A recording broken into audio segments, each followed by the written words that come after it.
In today's video, I'm going to teach you how to connect Notion automations using buttons, webhooks, and the API. By the end of this tutorial, you'll have a solid understanding of creating seamless processes with Notion, enhancing your productivity and saving you valuable time. Let's dive right in and start with obtaining a webhook URL. The first step is to find a service that provides webhook URL hosting. You might use a service like Zapier or Integromat, both of which allow you to generate a webhook URL you can use in Notion.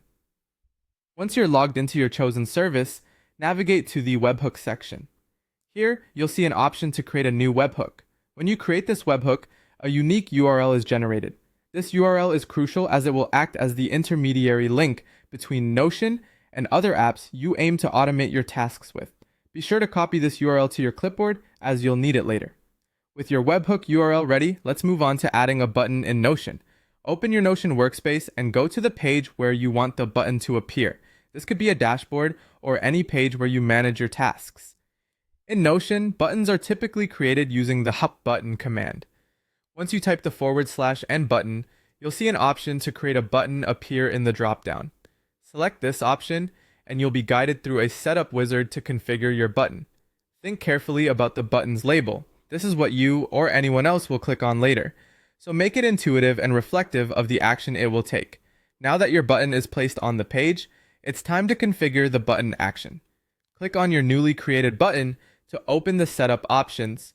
Here, you'll see fields that let you define what the button will do once pressed. You should look for the field that lets you input a URL or trigger action. This is where your webhook URL comes into play. Paste the copied URL into this field. Doing so sets your button to send a signal to the webhook URL whenever it's clicked, triggering whatever automation you set up through your chosen service, such as creating a new task, sending a notification, or logging information elsewhere. Remember, the magic of Notion lies not just in its flexibility, but in how it can integrate with other tools you use daily. If your webhook connection is set correctly, try clicking the button to test if the function works as expected. Double check the configurations if needed and adjust them accordingly. This ensures everything is in sync, running smoothly to facilitate your automation process. And that's it! In just a few simple steps, you've connected Notion with automated actions, leveraging the power of buttons, webhooks, and APIs. Keep experimenting with different configurations and integrations to learn even more about how Notion can work for you. Thanks for watching, and happy automating!